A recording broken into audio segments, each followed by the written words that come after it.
Je m'appelle Marie-Claude, Marie-Claude France même, en deuxième nom. J'ai eu 7-6, j'ose pas dire les dizaines, au mois de juin. Et puis, je suis née à Saint-Étienne dans la Loire. Je suis fille unique, ce qui n'a pas été toujours facile, mais ce qui était bien sympa de temps en temps. Il est vrai que c'est bien agréable parce que moi, bon, tu vois, j'ai même pas commencé par ce qui me gêne le plus, mais bon, je le passe après. Parce que je suis née avec une maladie des yeux qui s'appelle la rétinopathie pigmentaire. À savoir, la rétine est toute boursouflée, pigmentée.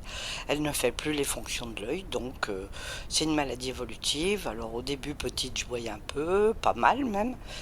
Et puis, au fur et à mesure de l'âge qui avance, les grossesses, les soucis, eh bien, on en arrive à ne plus voir que le jour et la nuit. Voilà. Mais ça ne m'a pas empêché de vivre. Et comme je disais, au niveau d'être fille unique, alors les joies, on les a. On n'a plus qu'à lever le petit doigt pour ma part, parce que, étant donné que j'étais handicapée, j'avais plus qu'à lever le petit doigt pour demander ou voir quelque chose. Mais par contre, quand les malheurs arrivent, quand j'ai perdu mon père et ma mère, j'étais toute seule. Mais heureusement, j'avais mes filles, puisque entre-temps je m'étais mariée, et j'ai eu 3 filles et 5 petits-enfants. Enfin, 5 et demi, on va dire. C'est parce que Nicolas, l'ami de Marie-Noël, ma troisième fille, il avait une fille avant de rencontrer Mano. Donc, comme elle vient dans la famille, elle fait partie de la famille aussi. D'abord, vers l'âge de 4-5 ans, j'ai été à l'école chez les voyants. Donc, j'étais fondue dans la masse parce que, comme je voyais un peu, mais par contre, les copains et les copines étaient très, très, très protecteurs. Et moi, je faisais comme eux, sauter à la corde, faire de la gym, et puis apprendre à lire, à écrire. Alors, à lire et à écrire, il a fallu que la prof me traduise le bouquin de lecture des autres.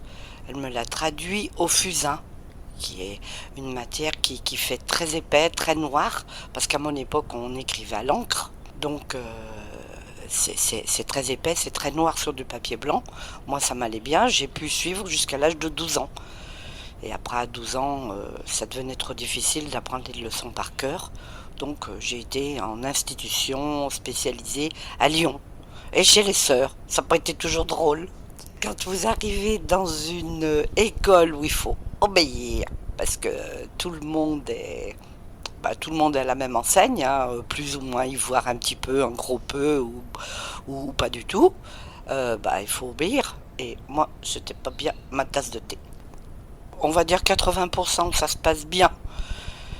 J'avais même un petit garçon qui était dans mon immeuble. Il venait me chercher tous les jours à 1h15, parce que le matin, j'y allais toute seule, vu que l'école était juste en face de chez moi. Donc maman me regardait par la fenêtre. Ça y est, tu peux traverser, il n'y a pas de voiture. Bon, je traversais, j'y voyais quand même un peu, quoi.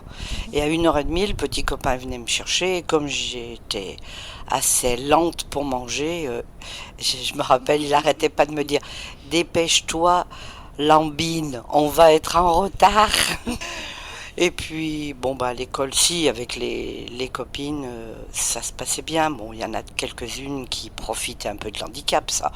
On peut pas leur en vouloir. À 7, 8, 9, 10 ans, on est un peu ingrat. Mais bon. Pour dire, euh, à ma troisième maternité, j'étais seule dans la chambre. Et puis, une dame est venue, parce qu'elle attendait son bébé pour la journée. Et elle m'a vue. Elle me dit: mais c'était pas Marie-Claude? Je lui dis: si, pourquoi? Et elle m'a dit son nom. Et on s'est retrouvés, on était à l'école primaire ensemble, on avait 8-9 ans ensemble. Et depuis, on est toujours amis avec son mari, les enfants, tout. Oh non, je suis partie à Paris parce que il y avait une autre école spécialisée pour aveugles à Lyon, mais c'était une école publique. Mes parents n'avaient pas envie de m'y mettre. Mais enfin, à Paris, c'était aussi une école publique. Mais ça débouchait, évidemment, ça débouchait sur les écoles brevet, bac et tout. Donc j'y suis allée. Mais là, c'était plus... À l'école à Lyon, j'y suis restée de 12 à 18, chez les sœurs. Et ces coquines, elles n'ont même pas voulu que je passe mon brevet, hein, prétextant que j'étais pas prête, mais bon. Et je suis rentrée à l'école à Paris, donc à 18 ans. Alors ça, c'était autre chose, parce que quand même, à 18 ans, malgré tout, on a une autre vue des affaires. On pleure pas quand on quitte papa-maman, quand même, tous les dimanches soirs. Bien que c'était pas drôle, parce que Paris, je revenais que la Toussaint, Noël, février, Pâques, c'est tout. Et puis les grandes vacances, bien sûr. Mais autrement, là-bas, bah, j'ai fait plus de musique un peu plus poussée. J'ai passé mon brevet. Et puis, comme j'étais pas très sage non plus, la dernière année, on m'a dit que j'étais ajournée et on m'a plus voulu. Bon. Donc, toujours sur Paris, j'avais 20 ans. Je suis allée dans un centre de rééducation pour apprendre. Alors, je vais vous dire un mot qui est complètement désuet, mais bon, et de la sténodactylo, l'ancêtre des ordinateurs, on va dire. Taper à la machine, prendre du courrier en sténo, puis après le restituer sur la machine et tout, des textes. Et moi j'aimais beaucoup. Et du coup, tu arrives à taper. Mais je te rappellerai qu'une vraie sténo, une vraie dactylo ne doit pas regarder son clavier. L'handicap fait qu'on a une, oh je ne vais pas dire une puissance parce que ça serait un trop grand mot, mais on a quand même une facilité et puis une obligation, faut dire, d'intériorisation, puisque on ne voit pas les choses. Donc on est bien obligé, et c'est pour ça que la mémoire c'est quelque chose qui est primordial pour nous. Mais ce qui m'aide, c'est que comme j'ai appris à écrire comme tous les voyants, eh bien, je me les représente encore plus facilement, les lettres. Puisque je les ai quand même pratiquées jusqu'à l'âge de 12 ans. Et même, euh, j'ai toujours, quand j'écrivais des cartes postales, je mettais ma signature, je mettais un ou deux mots. J'ai toujours pratiqué l'écriture au, au stylo ou au feutre, quoi. Toujours, toujours, j'ai voulu garder ça. Et ça m'a servi plus tard, parce que quand j'avais mes enfants, que je partais en réunion, eh bien, je leur laissais un petit mot sur la table, en leur disant finissez de manger, je rentre tout à l'heure, bisous, voilà. Et elles arrivaient à me lire.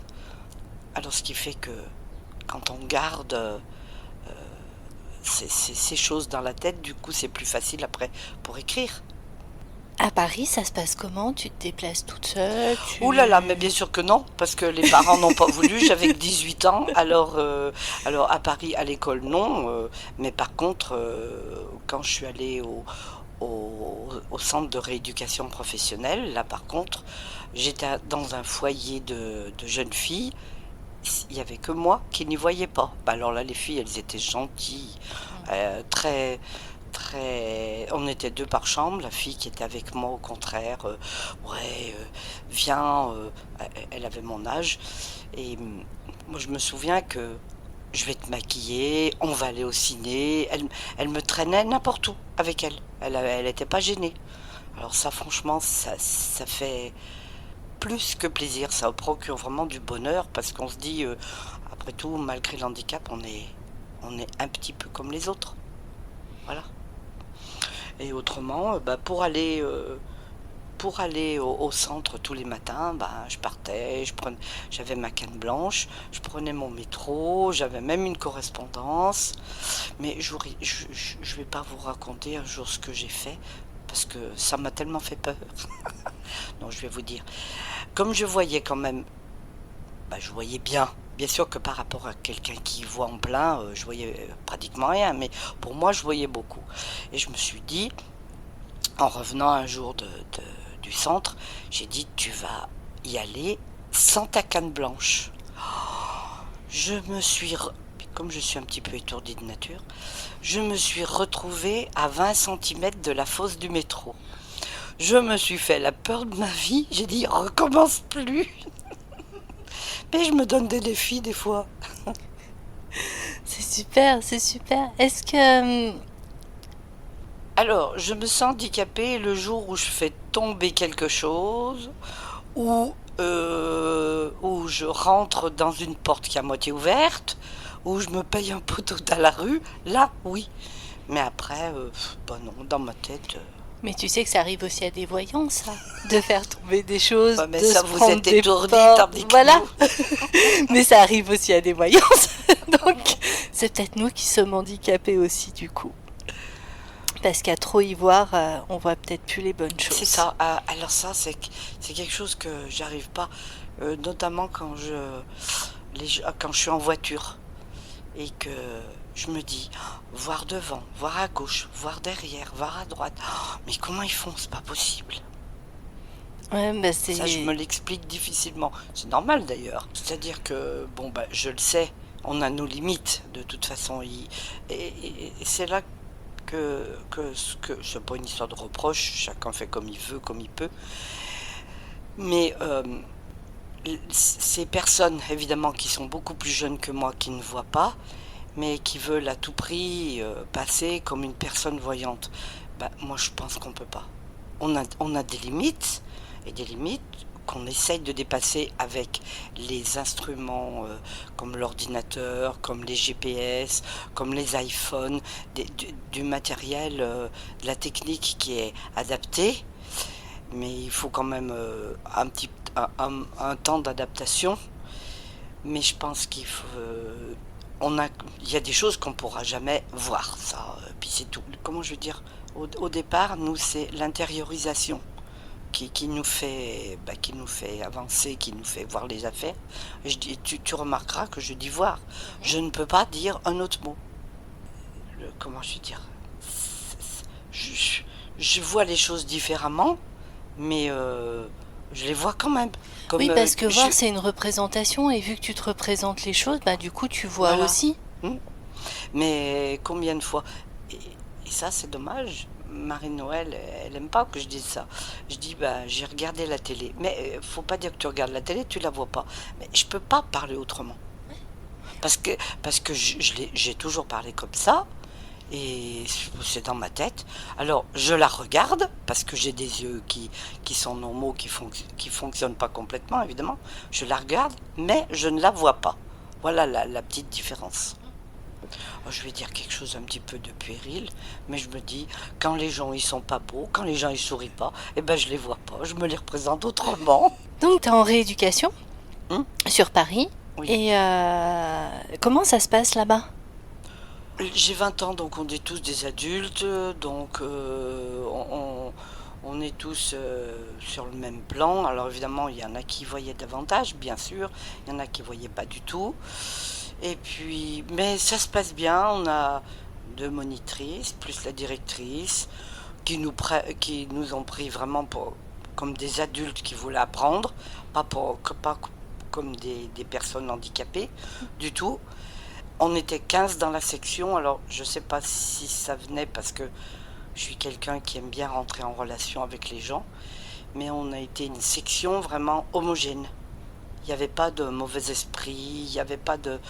euh, le soir ceux qui étaient pressés rentraient chez eux, où on se trouvait à 5-6, on allait boire un café avant de rentrer dans nos foyers, ou chez nos parents, parce qu'il y en a qui habitaient sur Paris. Mais ça se passait très bien quand même. Ah oui, oui, oui, ça, j'ai vraiment des bons souvenirs. Et puis ce qui est bien, c'est qu'on a tous réussi le CAP de sténodactylo et correspondancier. Donc faire le courrier avec quelques mots et rédiger une lettre, tout ça. On a tous réussi. Alors évidemment, on a fait la fête tous ensemble. Ah oui. Non, mais il y avait une très très bonne ambiance. Moi, j'ai beaucoup aimé. 20 ans, c'est aussi l'âge des premiers amours. N'est-ce pas? Mais j'étais pas la dernière. J'étais pas la dernière. Surtout que sur les 15, il y avait 8 garçons à peu près. il était dans ma section. Et il essayait de nous taquiner, les quelques filles, notamment moi, avec son autre copain. Mais moi, j'avoue que il était sympa de l'école, mais non, gentil, mais bon, ça allait pas plus Il loin. t'intéressait pas plus Non, que ça. j'avais été en chercher d'autres. Et puis après, quand on est sorti, on a tous eu notre diplôme. Lui, il est resté sur Paris, il était dans une banque. Et moi, j'avais une place sur Paris, dans une boîte qui s'appelle Alstom, qui existe encore d'ailleurs. Et fille unique, mon père m'a dit, ben non, tu viens travailler à la maison, j'ai besoin d'une standardiste, secrétaire, tout ça. Bon, voilà, fallu obéir. Et c'est pas sans mal, je l'avoue. T'étais bien sur Paris? Ah ben oui. Ah oui, oui, parce que j'étais autonome, je sortais. À l'époque, pendant ce temps-là, j'avais un copain qui habitait quand même à Pantin. Mais moi, de mon foyer, il fallait que je prenne encore 2 métros. Mais moi, je faisais ça sans problème, hein. Ou alors quand on se retrouvait les uns les autres, quand on allait à la piscine ou quoi, il m'arrivait même, oh, je vais vous raconter un petit exploit, il m'arrivait même de guider, comme je voyais quand même encore un peu, il m'arrivait même de guider des fois 2 copains, comme par hasard, qui ne voyaient pas du tout. Et alors on était polissons parce qu'à l'époque, il y avait ce qu'on appelait les poinçonneurs de métro quand on arrivait sur le quai. Et théoriquement, nous, on payait demi-tarif, on aurait dû poinçonner. Mais nous, on passait en force et on allait à l'autre bout du quai. Et j'entendais le poinçonneur. Ah, ben, ils m'ont eu, ces 3 aveugles. Mais ça, c'est un petit peu de l'orgueil, ça, je l'avoue. Mais c'était une petite revanche sur mon handicap. Parce que j'en avais guidé 2 qui ne voyaient pas, et voilà, quoi. Non, mais après, donc, il a fallu que donc, je suis retournée chez mon père. Et ben, le copain Jean-Claude, on s'écrivait, parce qu'on s'écrivait beaucoup à mon époque, hein. Alors l'écriture des non-voyants s'appelle le braille. Bon, alors donc lui il connaissait le braille, moi aussi, donc ça faisait très bien. On Et ça faisait s'écrivait. presque message codé, du coup Ouais, les autres mais pouvaient pas lire. c'est basé un petit peu sur le morse. Louis Braille, il a un petit peu basé sur le morse, sa méthode. Seulement, ce sont des points qu'on fait avec un poinçon dans une petite réglette, on va dire. Enfin, on peut s'amuser à faire ça dans une fourchette, entre les dents d'une fourchette. On met un papier derrière, et puis avec un petit poinçon, on pique, on peut faire des points. Mais là, par contre, le papier, il va se déchirer quelque part. Parce que si on appuie sur le papier qui est derrière la fourchette, ça va faire un trou. Alors qu'une tablette, on pique, oui, mais il y a un cadre derrière. Et on s'écrivait, et puis après, on s'est mariés fin 1967. Et on a habité à Saint-Étienne. Alors lui, il a fait un gros sacrifice de la banque où il travaillait. Il est venu travailler à la sécurité sociale à Saint-Étienne, mais la paye n'était pas la même, hein. Moi, j'ai travaillé quand même la première année, chez mon père, toujours. D'accord. Et puis, c'est pas marrant d'être la fille unique et de travailler chez son père. Parce que il y a une petite emprise de sa part. Il y a une rébellion un peu de la fille. Et moi, quand je suis rentrée, je lui dis, je veux bien, surtout qu'il avait fait construire un local tout neuf. Alors je lui dis, je veux bien travailler, mais à une seule chose, je ne veux pas dans ton bureau. Je veux être dans le bureau des employés. Donc il y avait une secrétaire qui faisait aussi facturière, il y avait le comptable, on était tous les 3, et puis il y avait une autre secrétaire aussi. On était tous les 4, et moi j'aimais mieux être là que dans son bureau à lui. Parfois on rigolait bien, et parfois on travaillait bien, bien entendu, mais j'étais avec des gens qui évidemment n'avaient pas d'handicap, on discutait. Et je me souviens, en début d'année, dès qu'on arrivait début janvier, on se souhaitait la bonne année, et puis on disait, bon allez, on va regarder les ponts cette année pour voir s'il y a un jour férié qui se fait le vendredi, par exemple Noël ou le 1er mai. Alors on se disait, bon, comme on travaille pas le samedi, on travaillait le samedi matin plutôt. Donc j'ai dit, je disais, qu'est-ce qu'on fait? Alors le comptable, parce que c'était un monsieur et 3 dames, on était dans le bureau. Alors on me disait, Marie-Claude, vous demanderez bien à votre papa qu'on est le samedi matin, on va pas revenir. Je vous occupe pas. Et je savais comment il fallait agir avec mon père, alors ça faisait bien. Et puis on obtenait toujours nos grands week-ends. Et après, eh bien, j'ai eu ma première fille, et donc Isabelle, qui habite en Haute-Loire. Le truc, c'est que maman, tout de suite, une maman, eh ben, je vais venir t'aider, je vais te faire ci, je vais te faire là. Je dis que tu m'aides, que tu me donnes des conseils, ok, mais c'est pas toi à l'élever, c'est ma fille. Donc, j'arrête de travailler pour rester avec ma fille. Ah, évidemment, si t'es pas bien content, oui, tu seras plus là, bah tant pis, voilà. Donc moi j'ai préféré élever mes enfants parce que je savais très bien j'avais encore mes grands-parents à l'époque.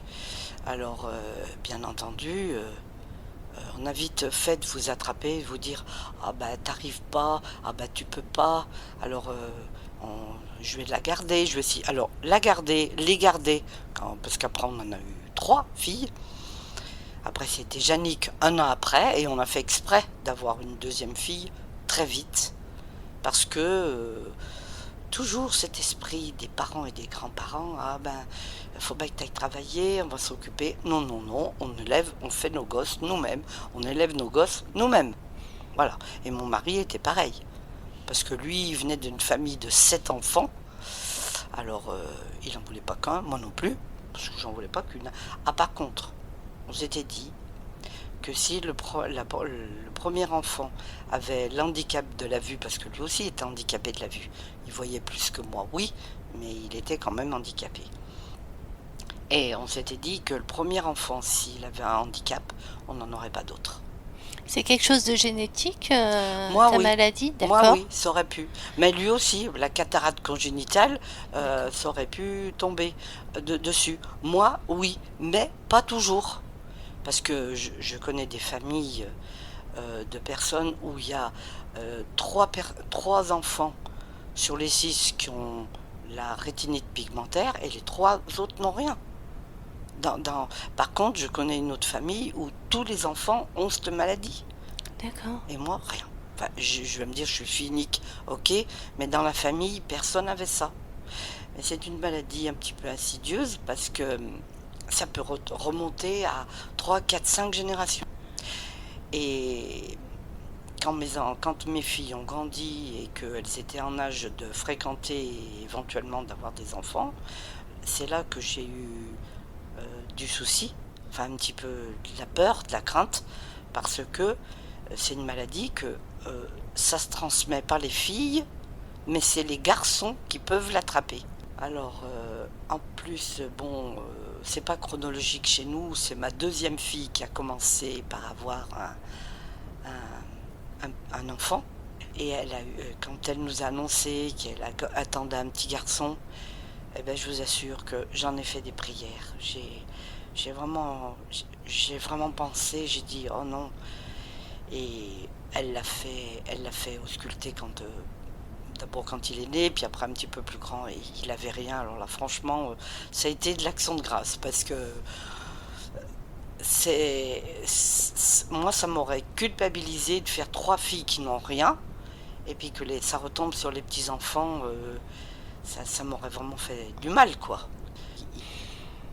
Comment ça se passe avec des enfants? Pour changer les couches, pour... Eh bien, si la vue y est très très très mal, on a des mains. Alors, beaucoup de choses, ou pratiquement tout, se passe par les mains. Alors, à la maternité, ben, on me fait voir. Après, maman, j'accepte quand même, faut pas exagérer, qu'elle me fasse voir un petit peu comment il faut faire. Mais évidemment que il faut quand même être un petit peu humble et se dire que Si l'enfant a un petit peu les yeux fiévreux, si il a des petits boutons, ben bon, j'avais la chance que mon mari voyait un peu, donc mais on voyait quand même bien qu'elle vienne pas les élever, on se voyait quand même très souvent. Alors il y avait quand même des choses qui étaient dites, mais c'est dire quand j'ai eu ma fille est née. Bon, euh, à l'époque, il y avait les services sociaux qui venaient visiter, vu qu'ils avaient vu par les trucs de naissance sur les journaux qu'il y avait des bébés qui étaient nés dans les quartiers. Donc il y a les services sociaux qui venaient dans le quartier, une assistante sociale donc qui venait voir si justement la personne avait besoin de quelqu'un pour aider, pour lui prodiguer des conseils.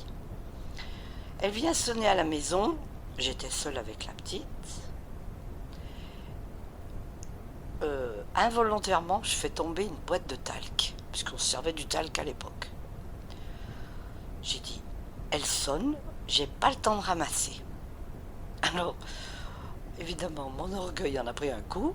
Quand elle est rentrée, je lui dis bonjour, je lui dis, vous savez, je n'y vois pas, j'ai une petite fille, mais vous inquiétez pas, je sais que vous allez voir du talc par terre à tel endroit dans la salle à manger, je le sais, et je n'ai pas eu le temps de le nettoyer avant de vous ouvrir. C'était tout simplement pour lui dire, c'est pas parce que j'y vois pas que j'ai fait renverser quelque chose et que je le sais pas. Ah, quand j'y repense, ça m'avait marqué. Je dis, moi, t'es bien orgueilleuse, mais Mais, c'est vrai que mais c'est pas faux en fait, parce que, enfin, moi-même, enfin, je fais tomber des choses et je pense que c'est pas parce qu'on n'y voit pas qu'on fait. Enfin voilà, je pense pas qu'il y ait une corrélation du fait que qu'on fasse tomber les choses. C'est pas forcément parce qu'on n'y voit pas qu'on va faire plus tomber les choses que quelqu'un de voyant.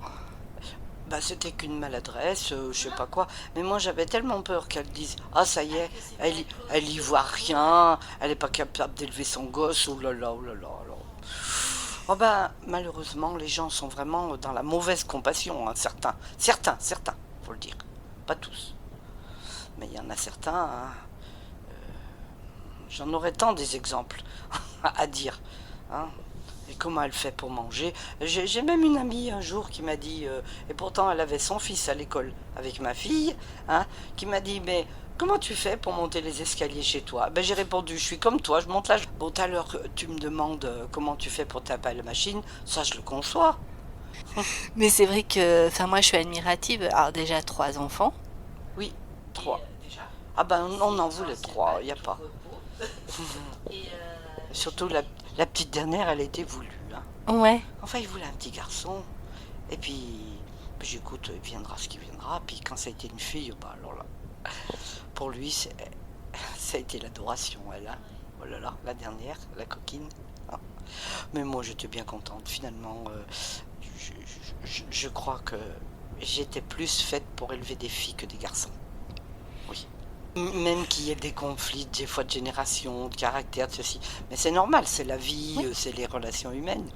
Mais il y a aussi vachement des points comment je veux dire, de relation, d'ancrage, je sais pas moi, il y a quand même des choses qu'on ressent la même chose parce qu'on est féminine.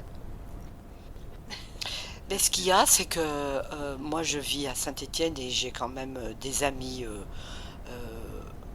bah, je vais dire voyantes, mais pas voyantes extra-lucides, des personnes qui ont un handicap. Euh, bon, bah évidemment, je milite dans une association de non-voyants qui s'appelle Voir Ensemble. Bon, enfin, moi, je suis à la fin de ma carrière parce que les choses changent tellement.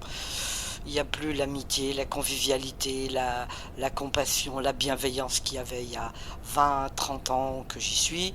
Alors, moi, je prends du recul parce que ça me fait mal. Alors, c'est pas la peine à mon âge de me faire mal. Mais non, moi, j'ai envie de vivre des choses sympas et voilà. Hein. Bon. On va pas finir sa vie en étant que contrarié par toutes ces choses parce que le problème quand il y a des affaires qui se passent c'est que c'est à l'intérieur de moi ben, j'avoue que ça me blesse, et je parle au niveau de l'association, hein. Ça me blesse, parce que bon, faut dire que je suis quelqu'un qui est chrétien. J'essaye de vivre des choses, parce que je ne dis pas je vis ma foi, je dis toujours j'essaye, il faut être un peu modeste, hein. Et ben, j'essaye de faire ce que je peux. Et quand je vois qu'on propose des fois des moments de réflexion, des moments de fraternité, qu'on discute des sujets de la vie ou même sur l'évangile, ou comme c'est quand même une association qui est à la base, je le dis bien, à la base chrétienne, on propose de temps en temps la messe et après la journée de ou une conférence ou quelque chose de récréatif ou un bon petit repas de Noël, des choses comme ça. Et ben quand on parle de messe, on a, excusez-moi du mot, mais la gueule en face de nous. Alors ça me fait mal. Alors je me dis, oulala, vaut mieux t'éloigner, parce que je le prends trop à cœur, moi. Alors voilà, j'arrive pas à me détacher des choses que j'aime. Elle t'a aidé, ta Ah foi? bah oui. Ouais. Ah oui, et puis sans aucune retenue là. Aussi bien d'abord dans le divorce, puisque en 1983 on s'est séparé avec Jean-Claude. Et j'avoue que si j'avais pas eu la foi, si j'avais pas eu des gens autour de moi me dire mais va quand même à la messe, prie, et puis fais toujours partie de ce que tu faisais partie avant, euh, là c'est là que je me suis dit, les gens qui croient en rien, eh ben je comprends qu'après un divorce, parce que c'est quand même une épreuve, une souffrance, bien que je dois dire c'est moi qui l'ai un petit peu demandé.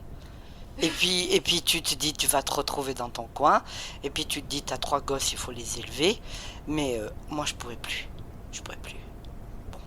Alors, comme j'ai quand même un tempérament entier, je me suis dit, oh, mais j'ai eu des mauvais conseilleurs qui m'ont dit, oh, mais t'as qu'à rester, et puis tu feras ce que tu voudras le dimanche. Ah, mais moi je peux pas. Je peux pas, parce que c'est une histoire de droiture ou de je sais pas, je me vois bien vivre avec quelqu'un la semaine, puis après dire le dimanche, bon bah je pars avec des copains, des copines, faire ce que je veux. Non, je peux pas. C'est pas honnête. Pour moi, c'était pas honnête. Alors j'ai préféré qu'on se sépare tranquille, à l'amiable, parce que quand on allait chez l'avocat, il y en a combien qui nous ont dit, ah bah vous êtes malin vous, on vous voit aller chez l'avocat, surtout des commerçants dans le quartier, vous tenez le par le bras. Et ben alors Jean-Claude disait, bah oui mais il y voit pas, faut bien que la guide, hein, bon. Donc il y avait qu'un gros malentendu entre nous, des caractères qui s'accordent pas, mais il n'y avait pas de la haine. Voilà, mais j'avoue que, et c'est là que je me dis, les gens qui croient en rien, passer une épreuve comme ça, je comprends qu'il y en a, pas tous bien sûr, il y en a qui peuvent se dire je me supprime. Là je comprends, quand on a un gros malheur, alors que moi je l'ai jamais pensé. J'ai toujours voulu continuer à vivre. C'était difficile avec 3 filles toute seule? Ça n'a pas été toujours tout rose, hein. Bon, j'en rigole parce que de toute façon, ça sert à rien de pleurer et Oui, puis de c'est derrière redire. toi, ouais. Mais c'était pas facile, parce que c'est pas qu'elles en profitaient davantage, mais enfin quand même, il n'y avait pas l'autorité d'un papa. Alors le papa, quand il faut la maman, quand il faut qu'elle se fasse papa-maman, parfois c'était difficile. Bon, j'ai essayé de faire tout ce que j'ai pu pour... bah, on allait en ville, toutes les trois on descendait, les mercredis après-midi on descendait en ville, alors où on allait, j'allais leur acheter un petit vêtement s'il y en avait besoin, on allait faire un petit goûter quelque part, on partait en vacances, j'ai essayé de pallier, mais ça c'est toutes des choses, j'allais dire, abstraites, c'est du superflu, je veux dire. Enfin, c'est pas du superflu, c'est des choses, j'arrive pas à trouver le mot.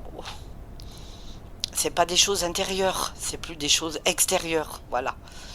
Et bon, ben, c'est vrai que moi j'ai une nature, j'arrivais pas à vivre seule. Et j'ai eu des amis, des chéris, et parfois ça passait mal.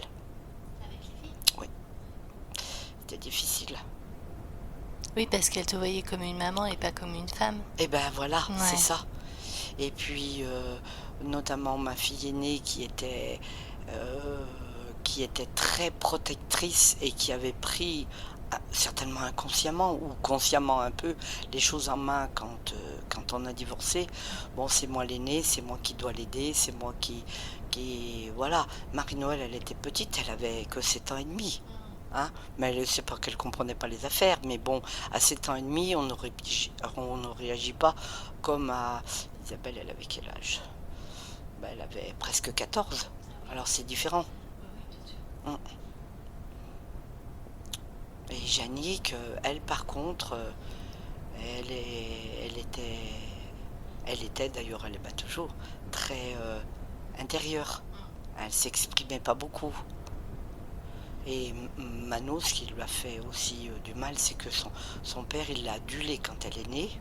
Elle avait le droit de tout lui faire, la coquine. Oh là là, avant qu'on divorce. Ouais, allez, viens. Elle lui tripotait les cheveux pendant qu'il regardait les infos. Elle mangeait, elle lui disait, il prenait son assiette et mangeait. Et nous, on mangeait toutes les deux dans notre coin. Oh là là. Ah non, mais c'est sûr, quand on a divorcé, je pense que Mano en a ressenti du mal, quoi. Parce qu'elle avait plus son papa. Par contre, ce que j'avais dit, de toute façon, on a le téléphone, vous avez le numéro de téléphone de votre papa, vous pouvez lui téléphoner quand vous voulez. Si un jour vous avez envie d'aller le voir, là par contre, il n'y a pas de problème. Et ça a duré, que ça soit dur, jusqu'au jour où on a eu des petits-enfants. Que Jannick, elle nous a fait Florian. Et c'est vrai que bah là, ça nous a reproché parce que, bon, il y avait plein d'années qui étaient passées.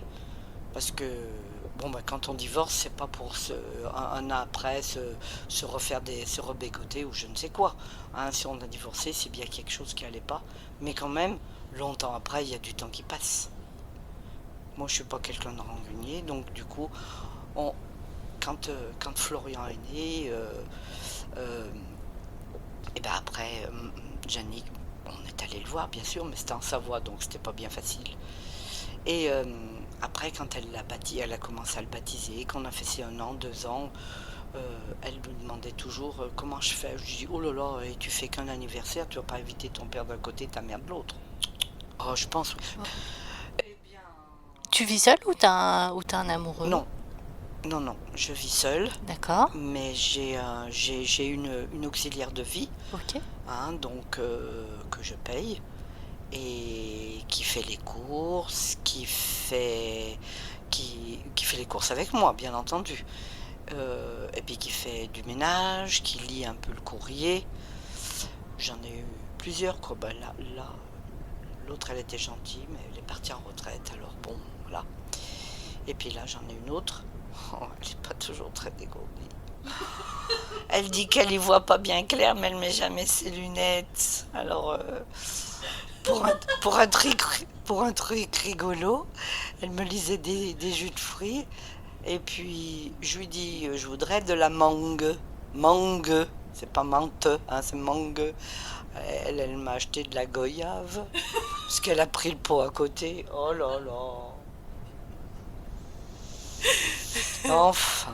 Eh ben oui, mais Ça t'agace, ça? un peu. Voilà, des Un gens peu. Ah qui ouais. sont voyants et qui en fait... Alors je le remets sur la vue, je dis mais non, du pipe, vous y voyez clair, pourquoi vous dites que vous voyez que des bêtises? Mais un jour, à qui je l'ai dit? Je discutais avec Jannick, je dis, mais enfin, vous voyez clair, comment ça se fait que vous voyez pas ceci? Je ne sais plus sur quel sujet. Mais elle me dit, mais maman, d'accord, on y voit. Mais elle me dit, il y a des moments où on regarde à côté, où on est étourdi, où on pense à autre chose, et une bêtise. Bêtise dans le sens de petite bêtise. Ça peut nous arriver à nous aussi. Qu'on prenne, ah ben flûte, tiens, j'ai pris un pull bleu au lieu de prendre un rose, tiens, j'ai pas fait gaffe. Parce que des fois, on pense à autre chose, et puis on est moins attentif. Je pense que nous, quand on cherche quelque chose dans les magasins, on est beaucoup plus attentif parce que ça passe par nos mains. Voilà. Mais j'ai quand même la chance d'avoir des filles, tu vois, qui me... Et j'avoue que moi je suis quelqu'un qui aime bien écouter les chansons de maintenant. Et puis je serai la première à aller, pas dans une boîte de nuit, non, parce que ça c'est pas ma tasse de thé, pas trop.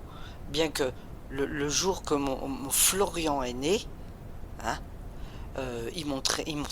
C'est pas joli ce mot. Mais ils m'ont emmené dans une boîte de nuit. Mais il y avait que nous. Et on va t'emmener. Moi j'étais embêté. Puis finalement, je me suis amusé comme les autres. Mais il y avait que, comme ils connaissaient les responsables de la boîte, il y avait que nous qui avec la famille. Mais moi, je suis la première à m'amuser, à faire la chenille, à faire je sais pas quoi. J'aime, mais je pense que, et dans mes parents m'ayant considéré comme quelqu'un qui voit, avec la limite, je dis, voilà. Et ils m'ont toujours emmené partout. Moi, les filles, elles m'ont toujours fait des tas de trucs. Encore l'année dernière, pour les 3 ans de Léa, qu'est-ce que j'ai fait? Elles m'ont fait faire de la trottinette sur l'herbe. Je dis, mais ça va pas. Bon, c'est Mano qui est passé devant, puis j'étais derrière. Et oui, mais elles me font faire des tas de machins que, du coup, il y a des moments, j'ai pas l'impression de ne pas y voir, quoi. T'aimes bien quand elles font ça? Ah oui. Ouais. Oh bah ouais. Oh bah oui. Oui, parce que j'ai des amis, quand je vois comme ça se passe avec leurs enfants, des fois, ça me fait de la peine. Mais tu sais pas ce que Jannick avait inventé pour mes 70. Elle a dit, je suis sûre que maman, elle aimerait bien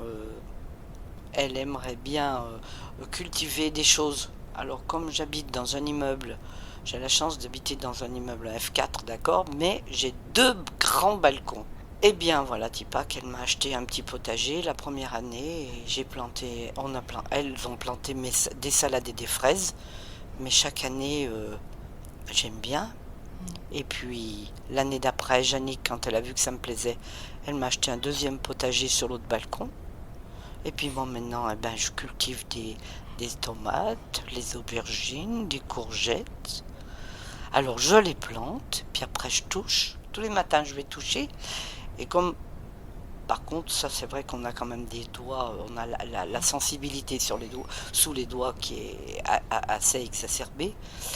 Dès que je touche un petit truc, alors là mon premier mot c'est dire oh là là mon Dieu merci, ça pousse, mais qu'est-ce que c'est beau, mais qu'est-ce que c'est beau.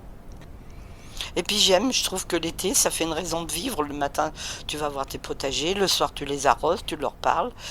Ah, c'est, ça fait revivre presque. Qu'est-ce que je peux faire en fait pour leur simplifier la vie? Qu'est-ce que je peux faire pour qu'ils se sentent au mieux pour prendre soin d'eux? Mais je pense que c'est carrément de leur demander qu'est-ce que tu veux que je fasse pour toi. La première des choses. Tout en leur disant, attends, c'est pas de la surprotection.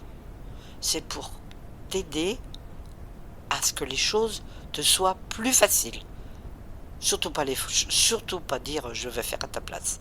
Alors ça c'est quelque chose que moi je supporte pas. Pour que les choses te soient plus faciles, que tu puisses les faire toi-même, mais qu'elles te soient donc tu aies moins de difficultés, qu'est-ce que je peux t'aider?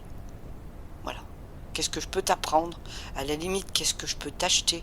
Parce qu'il y a plein de choses qui existent. Il y a une association à Chambéry qui s'appelle AVH. Ça veut dire Association Valentin AUI. C'est un brave homme qui, au XVIe ou XVIIe siècle, avait commencé à inventer des choses en relief. D'accord. Alors lui, au départ, il avait fait les lettres de voyants en relief. Par exemple, un A, toc, enfin je fais le A de l'ordinateur, hein, A, hop, comme ça, et il l'avait fait en relief. Seulement pour que ça soit, entre guillemets, touchable, il fallait qu'il y ait énormément de place. Parce que tu mets un L à côté, un A, tu mets d'autres lettres, ça fait, Oui, on ça va dire, prend un beaucoup petit de place. pâté quand même. Hein. Voilà. Alors donc, du coup, sa manière n'a pas duré très très longtemps. Et le siècle après, c'est là que Louis Braille qui son papa était bourrelier, il faisait les fauteuils, il a pris le poinçon, il a voulu faire comme lui, il s'est crevé les deux yeux. Donc du coup, il s'est dit comment je vais faire pour... il avait 5 ans à peu près.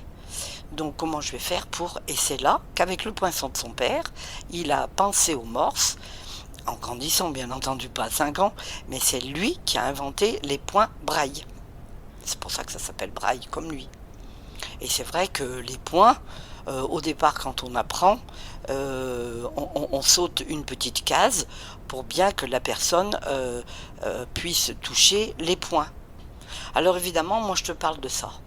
Mais, s'il y en a qui écoutent mon truc, qui vont dire « Ouh là là, elle parle de choses archaïques », peut-être archaïques, sûr, mais c'est la base. Je regrette, c'est la base. Dans des écoles, des écoles d'aveugles n'existent pratiquement plus que pour des jeunes, des enfants ou des jeunes qui sont polyhandicapés, c'est-à-dire qui n'ont pas que la vue, qui ont peut-être les mains ou peut-être mental ou voilà.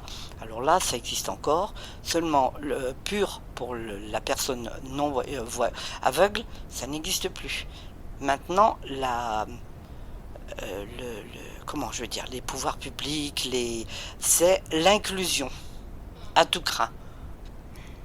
Est-ce que tu as d'autres aides? Tu as un téléphone portable? Oui, j'ai un iPhone, puis des fois je lui gueule dessus parce qu'il veut pas toujours faire. Non, mais je suis pas trop maligne pour le moment. Je fais avec Siri le truc vocal, la reconnaissance vocale, mais il faudrait que je tapote et puis que je fasse avec le tactile. Seulement, c'est quand même une formation, alors bon, il faut l'apprendre et je serai encore plus... alors du coup, comme moi j'aime bien écouter des chansons, j'ai été obligée de me faire mettre la plateforme Deezer, Ouais. lui demander des chansons, lui demander ce que je veux, mais quand je le paye alors que YouTube c'est gratuit. Oui, oui. Oh, mais ça viendra. Y a pas de reconnaissance vocale avec YouTube? Eh ben, c'est au tactile. Siri ne le fait pas. D'accord. Ah ouais? Non. Ah non. Oh, elle est nulle, Siri. Hein. Oh, bon, par le moment, elle est bête. Et puis moi, avant, j'avais un autre téléphone qui était vocal et j'écrivais mes messages que j'écrivais à quelqu'un. Je les écrivais moi-même avec le A, B, C, D, E, F sur les touches du téléphone. J'y arrivais très bien. Mais là, l'iPhone, les lettres, elles sont... Parce que je l'ai encore expérimenté hier, mais les lettres, elles sont tellement rapprochées les unes des autres. Oui, du coup, ça tape à côté. Oh là là, moi j'y arrive pas. Alors je fais mes messages par Siri, je lui dicte ce que je veux dire à telle personne, faire message à Mano par exemple. Puis alors alors que voulez-vous dire? Donc je dis ta ta ta ta ta ta, mais il faut que je sépare avec virgule parce que sinon elle enchaîne tout et les gens ne comprennent rien. Alors une petite phrase, virgule, une petite phrase, virgule, et après elle me redit, mais il y a des moments elle dit des mots. C'était pas ça du tout. C'était pas ça. Alors, dois-je l'envoyer? Non. Et puis je recommence. Oh là là. Alors que il existe un petit clavier identique à l'ordinateur mais plus petit et on le met en Bluetooth et donc je pourrais, mais je suis pas encore trop fine là-dedans. J'écris sur le clavier. Alors là, je serai autonome toute seule.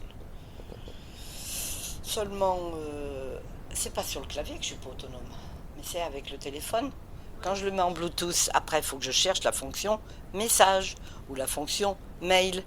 Ce que je me dis, parce que j'ai envie de le faire, ce que je me dis parfois quand j'appuie sur le bouton central, eh bien, je cherche, j'entends météo. Alors, je tape 2 petits coups, il me donne la météo. Où je vais un peu plus loin, il y a l'horloge, où je vais un peu plus loin, il y a santé. Alors ça, santé, j'ai rien mis dedans, donc il me dit des choses banales, bien entendu. J'arrive quand même à faire des petits trucs avec Est-ce qu'il y a d'autres choses que tu voulais rajouter? Non, parce que c'est déjà beaucoup. Ouais, mais c'est hyper intéressant. Donc, si tu veux rajouter des choses, vas-y, il n'y a pas de problème. Tout ce que je voudrais, c'est que... Comment je veux dire? Que je continue à être comme ça, parce que grâce au ciel, j'ai la santé. Bon, on a tous des petits machins, des petits travers, des petits mal au dos, des petits maux de dos, là, je parle mal, des petits machins. Mais bon, j'ai pas de maladie particulière. Je voudrais que ça dure encore longtemps pour pouvoir voir ben, un peu, je vais pas dire vieillir, parce qu'elles sont pas vieilles, mais avancer en âge les filles, et puis mes petits-enfants, parce qu'elle elle est petite, hein, quand même. Et puis mon petit-fils qui a 25 ans qui me dit Mamé, un jour si j'ai des enfants, j'espère que ce sera dans. Et je lui dis bah, j'espère que. Elle me dit bah, de toute façon, tu as intérêt à te tenir en santé parce que moi je veux que tu les vois. Et moi j'aimerais bien. Alors j'aimerais bien que d'avoir cette énergie, cette force et tout ça pour pouvoir continuer. Voilà.